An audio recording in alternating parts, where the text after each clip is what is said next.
If you have been enjoying listening to the stories of entrepreneurs across Edinburgh, then why not subscribe? If you're on YouTube, you can hit the red button down below and hit the bell to get notifications. Or if you're listening on Spotify or Apple, then subscribe to the podcast. We hope you enjoy the show. Colin, thank you so much for joining us today. Thanks for having me on. I'm delighted to be here. So tell us a little bit about your business. So we are Medusa Hairdressing, 6 salons across the city of Edinburgh, all quite concentrated, very kind of local, very close. Fantastic team members of about 80. Been going for quite a long time, more years than I can remember. And yeah, just a bunch of people trying to really do beautiful hair all the time. Amazing. So how did you end up there? So I've always wanted to be a hairdresser. So I am a hairdresser. I'm not someone who's just bought a business to try and try and make money. So I was actually employed by Medusa. And then the owners, Gordon and Gillian at the time, this is about 16, 17 years ago, I think. We had a meeting about the future, what we were going to do. They were really excited by it, but they were really truthful to say that they didn't feel they had the energy to sort of take it to the next level. And within 12 months, I'd bought the kind of current company as it was at that time, which was 3 salons around the city. And then over the years, I've always been sort of really interested in sort of like almost a cooperative kind of vibe of way of working. And we've managed to bring people who have been part of the company and make them part of the company, so there's all partnerships in most of the salons. So I'm the figurehead, so to speak, but actually individual people who have been with us for a long time and been really successful, they're getting that real sort of benefit and that potential to sort of grow. And that's really how it sort of came about, and then how we've sort of tried to move it forward consistently.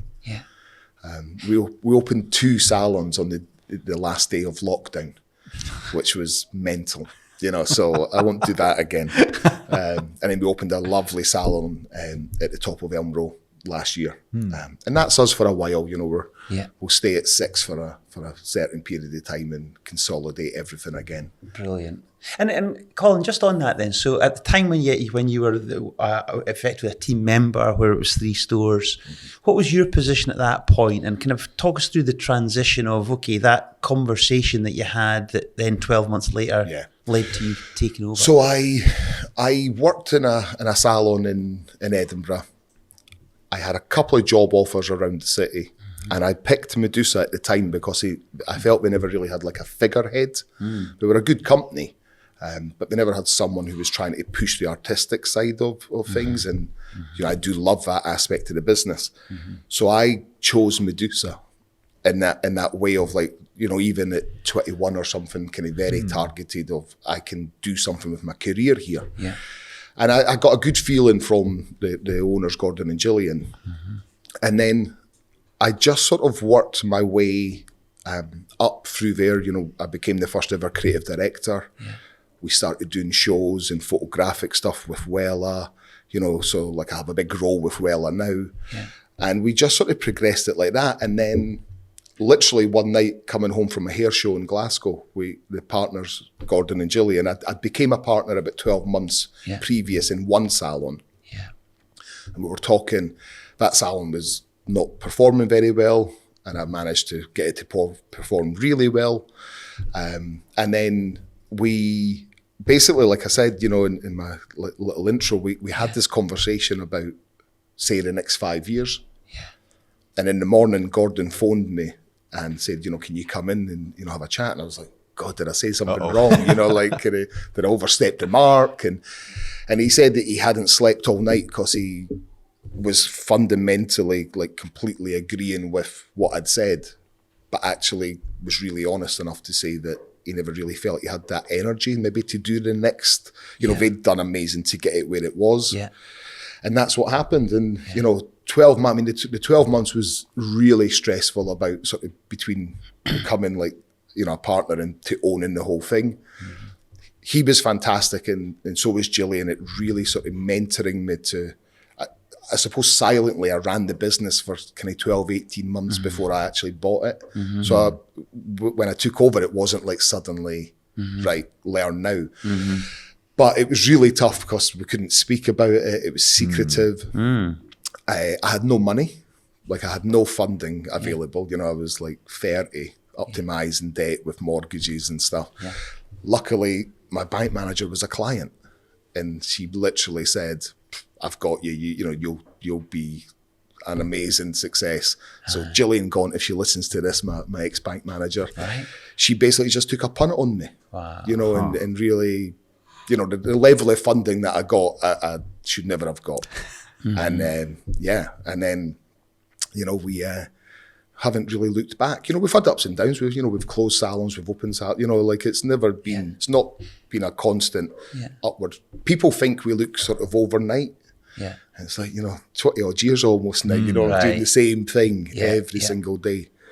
And I think from outside, I think the industry's perception is that we're pretty on trend, we're very creative, but actually we're a real strong business, you know, we're really focused. And people always get quite surprised, you know, they'll see us at a hair show doing something beautiful, they want to come and be part of that. And then in the conversation, I'm sort of like, well, will you be doing this?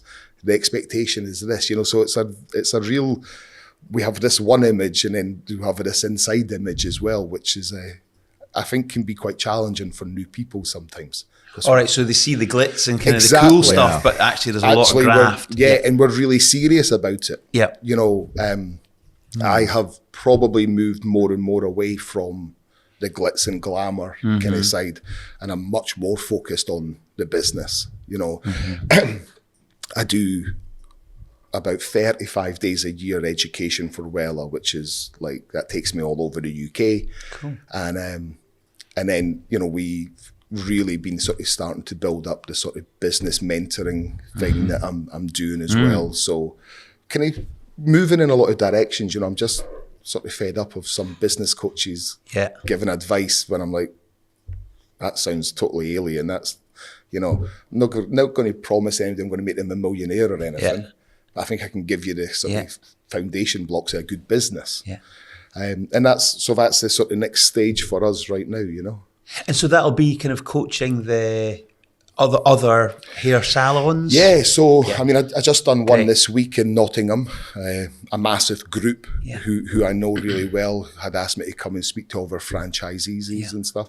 So this is really alien for me. You know, put me in front of 1,000 people with a haircut, I'm pretty comfortable. Put me in front of 22 people who own salons and talk to them about business. Like, it was a real sort of outside my comfort zone. The feedback's been brilliant.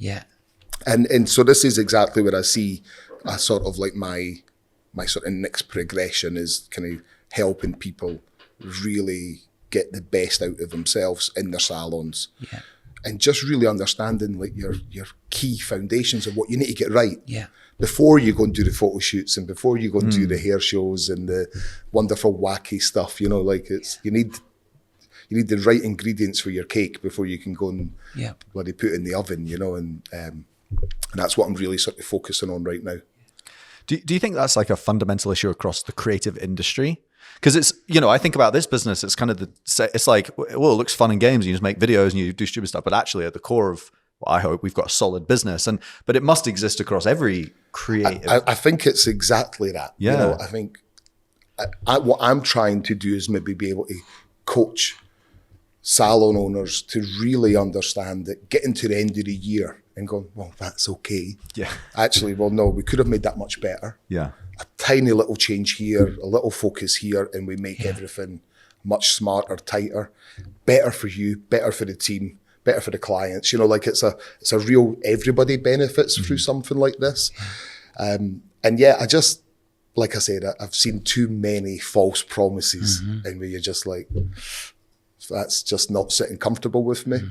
I've done a lot of this sort of ad hoc for Wella. Maybe certain people have needed advice. Certain salons are performing in a way that they need a little bit of help. And I've went and done it. And now I've actually just kind of went, actually, here's almost a package for it. You know, and this is it. So I've got 12 salon owners in February. We're doing one in Glasgow. So they're all coming, amazing, you know, sold out in a sort of Yeah. 5-week period. So I was delighted. Yeah. And even I think people can also see that, you know, the cost I'm charging for that. Like I'm not going to make myself a millionaire on it. Yeah. I'm going to get an okay day rate, you know, but it's not as good as what I could do in other aspects of my business. Yeah. But I think there'll be a real sort of, I helped you, you know, Yeah. I think there'll be a real uplifting even in myself as well, which I think will be really nice to experience, I hope. And it's a really abundant mindset that you've got there as well, because presumably these are the kind of things that you've also done in your own salons as well, that you're then sharing for others, eh? Absolutely. I've made every mistake. Yeah. You know, so if I can just stop someone from making the same mistake as me, Yep. that's it. You know, Yeah. like that's really it. And yeah, you know, for me, it's about, I want to just share sort of best practice. You know, this has worked for us. If you try it, it might work for you. You know, I've always said, and it sounds a bit corny and a bit cliched and stuff, but like my competition isn't other hairdressers, unless they come and try and steal my team. All right, that's a different matter. But my competition is like the restaurant at sort of £50, £80, the shoe shop, you know, the quick turnaround fashion, you know, like everybody needs a haircut. Our tribe will find us. We just need to make sure that they value spending their money with us rather than, you know, they'll sacrifice when things are a bit tight. They won't go to that restaurant because they're coming to get their haircut. That's our competition, I believe. And so, how do you go against that competition? What kind of things do you do to still kind of create that value? Yeah, I mean, I think, you know, for us, we constantly reinvest in the team. You know, so we have a massive year-long training program straight away. That's a mixture of upskilling and kind of technical, but also upskilling and understanding their own business. You know, after the sort of pandemic, you know, every salon in the UK is probably struggling with recruitment. Yeah. And, you know, it is a real thing. I'm not going to sit here and say it's not. I think one of the issues I would say is we actually have a lot of people apply for jobs. It's the quality of the people. I think that's more the issue. So training providers and stuff not doing sort of best practice. So for us right now, we're in beside as a sort of add-on to our education for all our teams, so that's every level, we're taking all of our young hairdressers every month. They have a morning with me together, and we're basically calling it like a kickstart club, where, like, you know, if it takes you, for example, 2 years to build up a business, I'm going to do my best to try and make it a year for you by giving you the best practice. You know, I can teach you how to cut hair, but I maybe need to coach you a little bit more about how to speak to people, how to make people feel welcome and give them that best experience. Medusa's like a 5-star hair salon. Some of the team won't experience 5-star service somewhere. You know, if, this is no disrespect to like Nando's, but if your night out of choice is, say, go to Nando's, you self-serve, food's okay, you know, it's very repetitive. That's not a 5-star experience. So how do you expect that sort of 20-year-old who's only experiencing that to then deliver, you know, like we always sort of try and say, we try and be like Soho House. So it's like 5-star experience, but under key. You know, it's not kind of like, you know, you have to sit in Medusa and not be able to move and breathe and stuff. So that's something that we feel we really need to coach. Yes. And we're taking, I think, about 15 of the team through the next 12 months through that journey. And I'm really interested from a skill development point of view and how you layer on, you know, you don't just put the hose pipe down someone's mouth and then turn it on and overwhelm them, but you layer it on at the right time. So how do you go about doing that? So, I mean, you know, some stuff is purely based on needs. You know, somebody may have a skill shortfall that we need to address pretty quickly. For us, I mean, just using this Kickstart program, all the team have been like really understood that it's not a punishment. You know, I think a lot of people think education, especially in a sector like hairdressing where we do so much education, I think people sometimes feel that it's a punishment, you know, like, oh, I'm not good at my job. And it's like, actually start panicking when I don't invest in you. You know, like that's my attitude, you know, like the day I sort of say, you know, that's a kind of negative. So for us, we've been really open about it. We're trying to really give them the best tools, something that you learn as a behaviour over 5 years of experience, you know. We're trying to sort of condense that much tighter. This is not about technical skills. You know, we're not going to touch hair in the end of these sessions. This is all about planning the perfect client journey. You know, what does that look like? What should it feel like? What's the touch points? You know, you never want to lose a client. You know, you're a brilliant hairdresser. You don't want to lose them because something went wrong at reception. So it's like just that real sort of try and elevate the experience for the client, which will have a massive impact on the team. Hairdressing's a sort of base and commission systemed pay structure pretty much. So, you know, the quicker I can make you profitable, the more wages you'll earn because it's uncapped. You know, you can go and work in Lidl's and earn £14 an hour, or you can really focus and really concentrate and earn £19 an hour in Medusa. Yeah, you know, so like it's just trying to get that motivation through. Some hairdressers don't know what their job is. You know, the cynical part is, you know, do nice hair. The real bit is to get this client to rebook and come in as quickly as possible, not to the detriment of the client in case this gets edgy. But you understand, you know, like that's your job, to make this client who's obviously been unhappy somewhere, they came to us for a reason, to convert it to kind of regular business. So. Where does this come from in you then? Because you started as a hairdresser, was, you know, when you were 21, got into the industry, you know, like everything you've spoken about now is all about the business, right? And the game of building and developing people. And so, you know, when you were 21, you went in, was the dream always to build your own salon, your own business, or was it to cut hair? It was probably both. It was, you know, I come from a kind of fairly deprived background. You know, I'm a Nidri boy. Broken home, etc., but a very loving family. You know, it's not quite Belfast or anything. You know, the movie.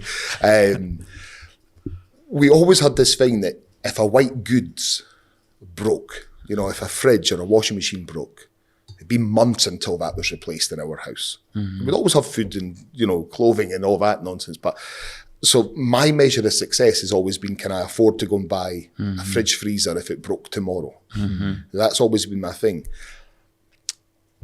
I've always had a desire to sort of, I suppose, make money, but I don't mean make money so that other people can't make money. But I have always sought sort of financial security. And I knew that hairdressing, if I was really focused enough, could sort of provide that.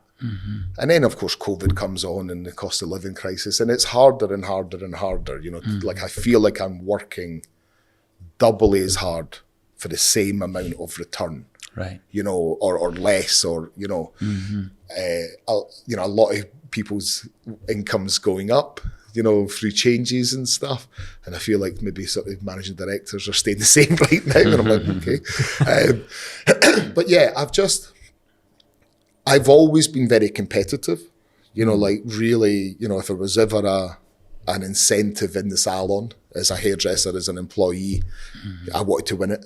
You know, I had more stuffed toys and I had more holidays than anybody because of, you know, just that drive, you know. My favourite word is a word called conation, which is apparently it's like one of the rarest words in the English dictionary. And it basically just means the ability to continue to strive. There's something in my brain that can switch off stress pretty quickly. You know, I had something quite stressful this morning and I'm able to go, that's fine, and hopefully not.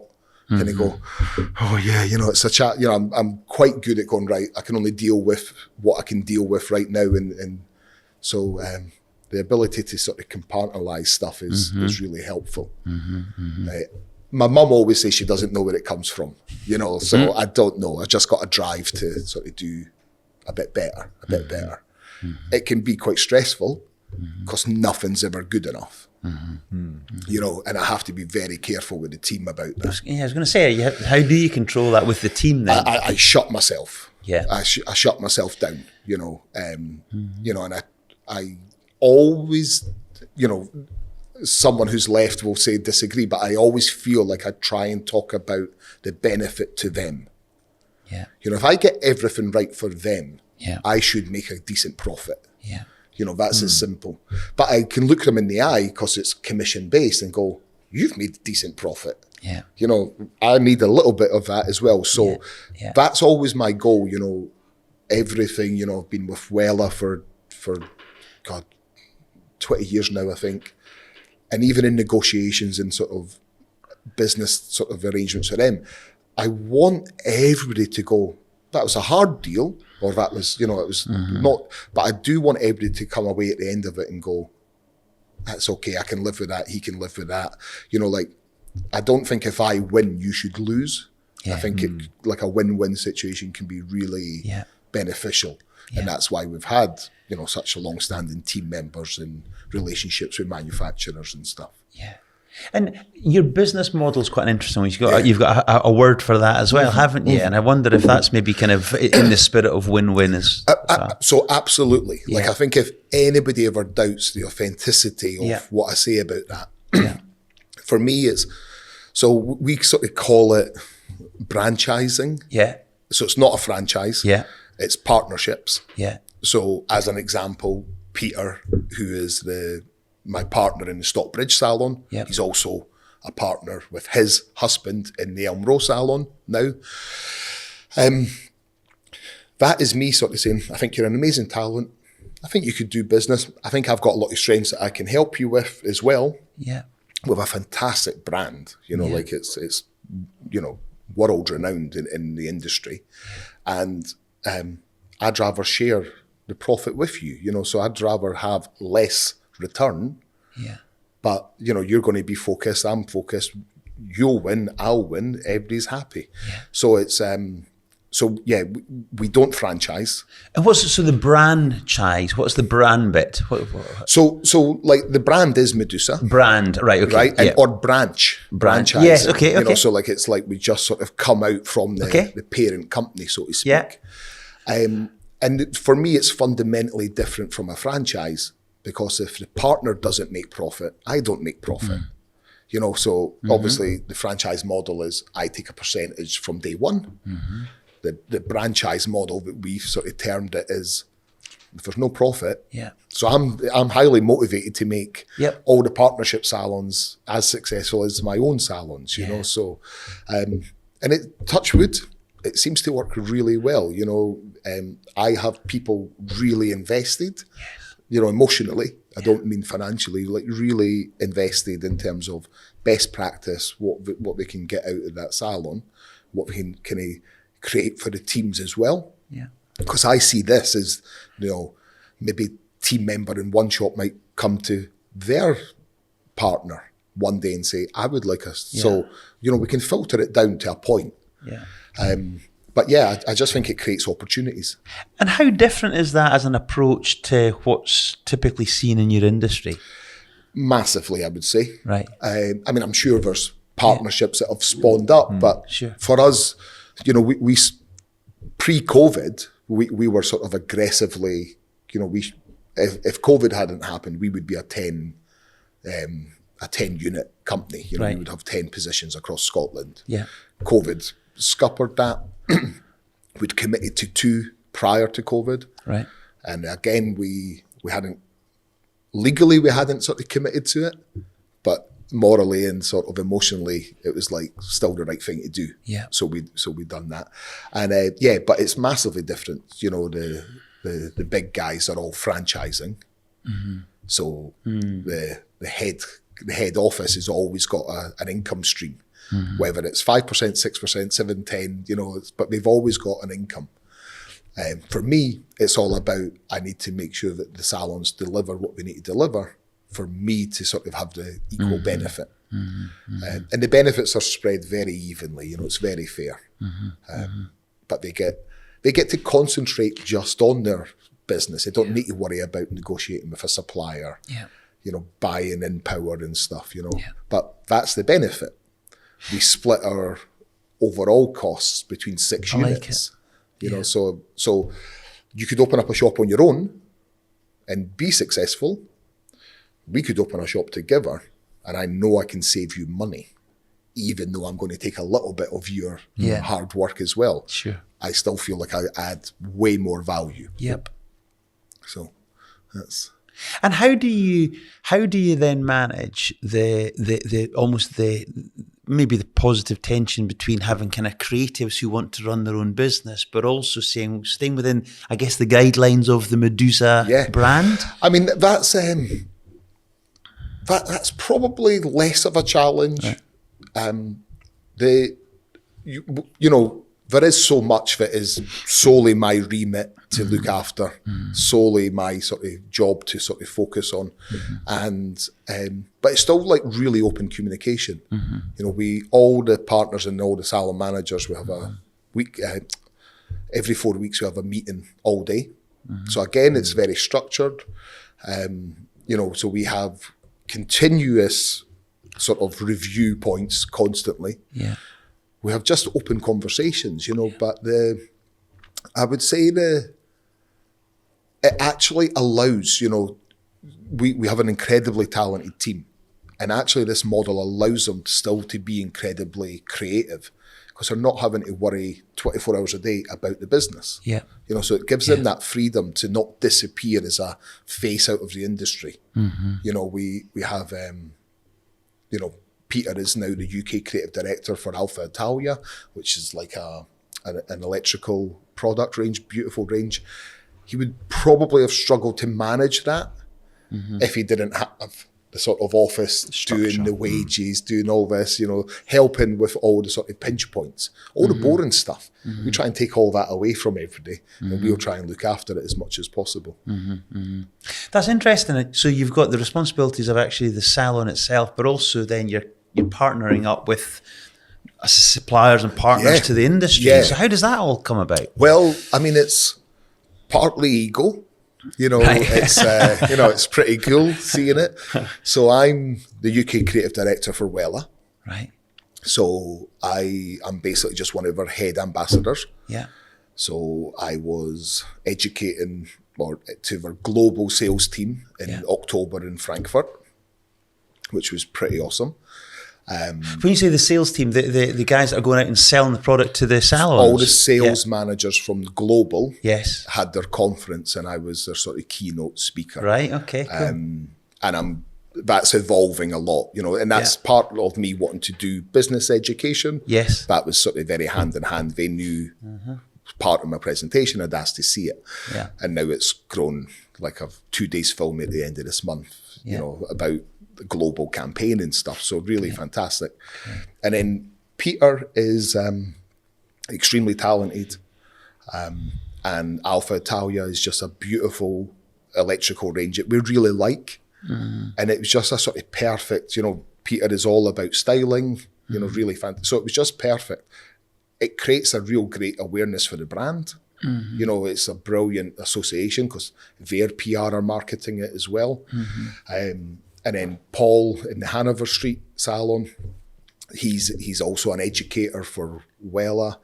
So we think it's really good just to always be out in front of the industry. Great. You know, like keep it moving. Because and also we get to do really creative stuff on their budget.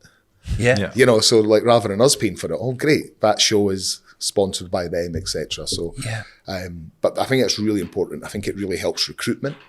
I think people really go, that's a company who's still going, you know, a lot of salons have shrunk and we keep on looking like we're getting bigger and bigger and bigger. We're not, you know, but it's that perception.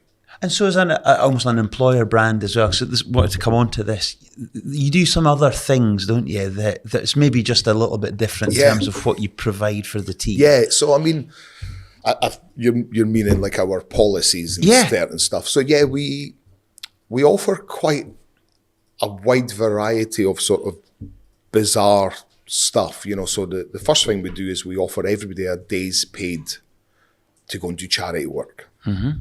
There's no responsibility. If you do it, we do it. If you don't do it, it's nothing to do with us.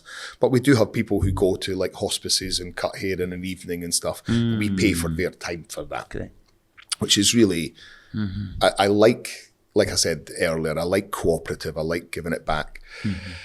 We, you know, we're a small company. You know, we're 6 salons. 80 team members, you know, we're not kind of multinational, but we have like an infertility program. And that was based on a personal experience of my wife, Kate, and I going through IVF a couple of times and stuff. And as the owner, and Kate works in the company, sort of really realizing like how stressful that journey is, and, you know, how much time, and for certain aspects of that IVF journey that you really want to be almost bedridden, is it bedridden? You know, like you almost want to be doing nothing, lie down, be looked after. So we decided that if any of our team ever went through IVF, we know through the journey that there's a critical moment where basically we would give like a week to 2 weeks off, fully paid, not annual leave. You know, you wouldn't have to keep anything. I mean, you know, we pray that nobody ever needs it, you know, that nobody needs to go through that kind of journey. But the reality is, you know, within an organisation like us, with predominantly female team members, it's probably going to happen at some point. Sure. So we're trying to take that stress away from them. Nice. We also, as our, you know, some of our team, I need to watch how I say this, as they mature, menopause becomes an issue, you know, and I'm a 47-year-old white man who knows nothing. And I've seen certain people's menopause journey be very, very different. So we invested quite heavily in sort of menopause understanding training. You know, we sort of looked into how to communicate, how to be sort of more understandable, how not to make a flippant remark about it. Also, just to be really understanding of, listen, Colin, I'm having a real bad day today. Okay, no questions. Don't need an explanation. I get that you're going through a journey, because it's a terrible thing, you know, like and it affects people so differently. And that has been massive, because the amount of clients who have just been like, I love that, you know, and actually the person maybe in a salon who's going through the menopause actually becomes almost like the clients are like, I need to tell you about my journey, you know, and it's like, wow, you know, like, so we're focused on that. We've not got it right in any shape or form, but we're trying to sort of get better at little things like that I think, again, they don't affect 99% of the team.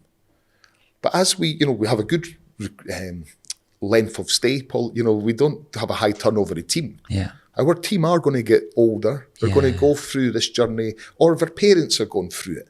And I think just having that awareness that we're taking it serious is the right thing to do.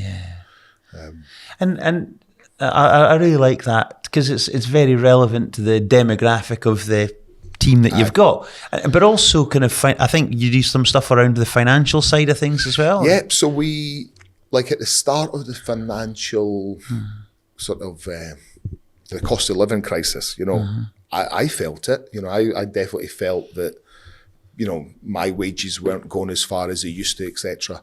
So we offered the team a couple of sort of situations where they could speak to like an independent financial advisor, just to make sure that everything they were doing was right. If they were paying for a policy on something, make sure it was appropriate rather than a waste of money. We also offered them, you know, we have someone in the office, Linda, who could, you know, this is not from any professional point of view, but could maybe sit and go through their own personal finances with them and just say, well, you know, are you using that membership? Are you doing this, you know? And then we really sort of focused on, you know, we want all our team to be earning sort of minimum of 30,000 a year. You know, that's our target. That's above the national average. Pretty good, you know. It's you know, for what we do, you know, we can't pay somebody £100,000 because the hairdresser can't make £1 million or something, you know, like it's all relative, you know. I always sort of say like Tom Cruise gets paid so much because 150 million people see his movie, you know. We see 25 people a week in your chair, you know, it's like, it's relative. And but we really focused on, you know, that little bit of like, you know, you're a really good hairdresser, you've got a really good business, but this tiny little increase would be worth this to you. So we called it the 30K Club, and we've had a lot of people in the last 12 months hit it. And these were people who were doing good, but just that tiny little flick on of, the difference between just accepting that a client has booked in for like a T-line highlights. Just that little bit, well, actually, it's the same time. It's only £15 more, but that small kind of subtle uplift, the client's got a better overall look. Yep. Because client sometimes doesn't know what to book in for. So just to make sure that the team really sort of diagnose and really consult with the client to go, you've pressed that button when you've booked in online, say, for example. Is that really what you wanted, or is this the look? So they're doing that whilst they're sort of Yes. in the chair, just about to kind of do the cut. So, just to make sure that we're given the correct service, that service may cost a little bit more, but it's the desired result, then it's the right service to do, so it's not about kind of, ram it into a client. It's about just making sure that the team don't accept just what's there and actually sort of try and progress it. But I think we've had 12 people join the 30K Club, which is really fantastic. And also the people who haven't hit 30K, they see they've still maybe went up 5,000. Right. They maybe went from 20 to 25. Yes. So it's like, right, great. It's just going to take you a little bit longer. Or your starting point was way lower. Yeah. But this is to be celebrated, not to be like, you failed. So, that's a lot of the sort of messaging that we try and give to the team. Nice. And it's uncapped. We have a lot of people earning more than the 30K. Yeah. That's what I try and keep reminding the team, Hairdressing is like a real storytelling industry, right? Yeah. Like you sit and you have people tell you your life story and you get to build relationships with all those people. Is there like a story of your time cutting hair from a client that really sticks with you? That maybe it was... I think, I had instantly the first thing, we've not prearranged this. I had a client, Margaret Brown, I always remember her, and I'd done her hair for years, and then she got terminal cancer, and I went and cut her hair in her kitchen, cut her hair short, cut it off, and she passed away 3 months later. I was about 22 at the time. And I went to the funeral. I knew no one at the funeral other than her husband. I didn't even know her kids. And I was mentioned in the service. She was never happier than going to Colin to get her hair cut. And you're like, I really liked her. Yeah. But I never knew I actually had that connection at all. Yeah. I was in tears. And I don't think they done it because I turned up. I think it was a genuine, that's what... Margaret was maybe that kind of person that, if money was tight this month, it wasn't her hair that would be sacrificed. She was always going to get her hair done. Yeah. And I think that's when I really realised that we don't just cut hair. Because I had a great person. I mean, she's an older lady. She was relatively kind of well off, it was a wee council scallywag. It was kind of a bizarre thing. And I think it's just, I always made her feel special. And I think that, to do that to people, I only do hair 1 day a week, but they're all regulars.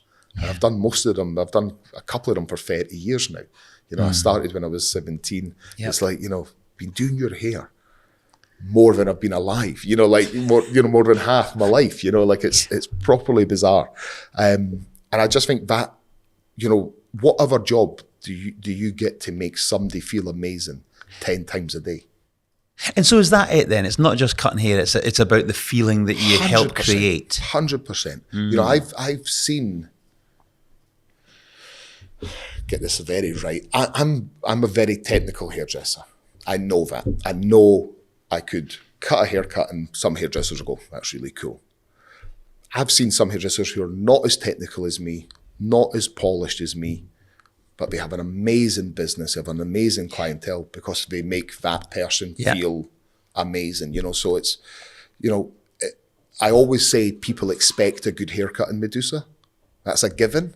It's all the other stuff. It's the other 50%, of like how you make people feel is, is key, and that is it. I think you can really lift somebody up and, it's really powerful. I think it's really, I get instant feedback every 50 minutes when I'm doing hair. Yeah. You know, like, love this, great, thank you. You know, brilliant, great. Who's next? And I also have this amazing conversation every day. You know, like I'm lucky.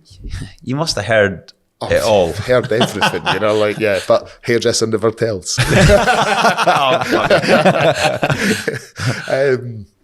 But, you know, I've seen people who, you know, were kids are now 25, and it's like, well, I remember when you were pregnant. You know, how have you got 25-year-old? You know, like it's just all the bizarre stuff. You know, it's a beautiful industry. Well, just a question, just because you had mentioned it earlier as well. Do you mind if you mentioned your dyslexia?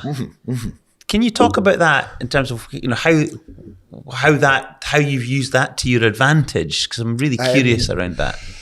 So I'm completely right side brain person. Luckily, I'm very good with numbers, and my dyslexia is really only an issue in writing, right, and in grids. So, so like I struggle at airports. You know, when like your departure announcements and stuff. Oh yeah. I had a thing recently where I had to run through Edinburgh Airport to catch a flight to Dublin. I was throwing grannies away because I went to the Ryanair one rather than the Aer Lingus one. Right. You know, on my email footer, I don't know if I've sent you any emails recently. I actually have it. This email has been written by a dyslexic person. Okay. I can be very blunt in an email, and I don't mean to be, you know. So I have, like, if you don't understand anything, don't be embarrassed to ask me. You know, like, I understand that I might read something perfectly clear and send it. And I mean, I had it recently with Linda in the office, and I went, "You've not paid that." She went, "Do you want to see what you sent me?" and when you saw it again, could you see? I was like, "My God, that's terrible." But on first writing, it was perfect. Pay this on that day, blah blah blah. In my brain, that's what it was. Yeah. That doesn't happen. That probably happens under great stress. So that's a bit concentration. Yeah. I think it's made me a very good vocal communicator. Yeah.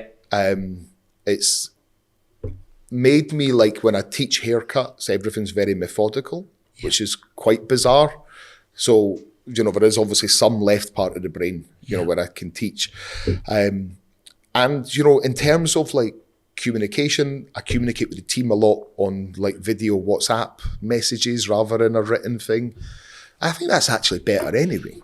You know, if I'm saying, right, guys, you know, remember we've got the colour sale in February. We do a bit to promote that. We do a massive colour sale in February. But, you know... This episode's going out in March. You'll have missed it, I've come up with something. But, you know, we do a massive colour sale. It's a massive month for us. And, you know, we need to tell the team, remember to remind your clients. Yeah. If I put in an email, it's just like, well, Colin's what money? If I'm explaining that this is to reward your regulars, this is a brilliant thing, you know, in that video, it's much more softer. So the email footer really helps, and I get loads of replies back from that, asking if they can use it. Because I explain that we're creative thinkers and stuff, you know, and actually it's saved me money at times. I've had discounts from people because they've connected on being dyslexic. I was doing a house extension and I saved a fortune on marble because the guy went, "Is that real?" And I went, "Of course it's real." He went, "I'm dyslexic." He said, "I love that." Yeah. And I was like, "Well, it's a challenge." I said, "So I'm sorry, you know, like when you're asking for measurements, I'm really panicking. You know, something that maybe takes you 10 minutes to go send that over will take me 50 minutes. You could get a haircut done in that time. Yeah, exactly. Quicker for me. But, you know, like it's so... I think it's just to be open, you know, like I think it's, you know, I don't do this whole thing, it's a superpower, but I think it's nothing to be ashamed of. It's purely how your brain works. Yeah. And actually, I do think it can really enhance, like I think it's enhanced my listening skills, and I think it's enhanced my verbal communication skills. I had a speech impediment growing up, and it's still there at times, but I think just realising that, you know, dyslexia and stuff, actually, I need to be better in this area, and that's what I'll focus on. Yeah. I hear what you're saying, because you said it's not a superpower, but I think you almost kind of overcompensate in another area. And I've spoken to a number of people similarly who are excellent communicators. Yeah, I think that's it. You've got to really Verbally, kind of, you know, Yeah. I can never write a book. You know, I know that, you know, so I have to find a way to tell a story, Yeah. you know, to verbally communicate. And I mean, you know, I was just doing appraisals yesterday with like one of the salons. Yeah. And I sat down and goes, right, remember I'm dyslexic. So if you see anything written down, Yeah. it will make sense to me when I read it back, you know, but also, how are you? You know, do you understand numbers? Do you understand this? If I talk in percentages, does that make sense to you? No. Okay, well, I'll change how I talk to you. Yeah. And that was in their appraisal meetings, you know. Yeah. So I think it makes you much more sympathetic to someone else's maybe sort of learning style. Yeah. We ask all of our guests, what is your guiding principle in business? Treat people nice. You know, I think I always kind of try and stick up for my team here, you know, like we're a service industry, but we're not servants, right? You know, and I think, you know, too many people can sometimes look down on hairdressing and stuff. It's like, no, like I don't like to use the word artists because artists never get paid. You know, for me, it's like, no, we're craftspeople, you know, just like you would respect a carpenter or a cabinet maker. Like you've made something, yes, it only lasts 6 weeks, but you've made something really valuable to that person, you know, whatever they're going through in life, you've maybe just given them a bit of escape. You've made them feel better about their appearance. You know, if you've been ill and stuff, the best thing you can do is go and get a haircut. You know, if you've been depressed for 6 months and let your hair grow long, come and get a haircut because you're going to feel better, like without a doubt. Especially if you come to Medusa, you know, it'll be a good haircut, you know, so you do that. I just think treat people how you want to be treated. You know, like, you know, people can leave Medusa and they'll maybe go, oh, you know, it got a bit stale or this or that. Or I'd always be able to look at them and go, I think I made you better. You know, if you were for a year, 10 years, I done this education with you, I taught you this, I showed you this, you earned this on day one, you earned this on last day. There's not much more I can do. Can't force you to stay. I just think treat people kind of, you know, and be really aware that everybody has different needs. And I think also stay true to your principles. I do share out. Gordon, who I bought the company from many years ago, cautioned me against generosity. And I'd love to be more generous, you know, but it's like, he did say, I'm worried you'll give too much away. And I can't ever not do that because maybe someone leaves after a bit of generosity, you know, like I think, well, that's just who I am. It makes me feel happy. It's natural to me to try and help someone. And if that gets thrown back in 6 months or a year later, so be it. You know, so I think that's it, really, is just try and be nice. You know, I think that's, you know, if I ever have to discipline somebody, I'm sleepless for 2 nights. Do you know what I mean? Like, it's not like, not got this power ogre of like, it's like, it impacts me. So, you know, from, if my team ever watches, like, do the best job so I can speak just positively to you all the time. You know, that would be the perfect situation for me. Everybody does everything they want and what should do, what's agreed on day one.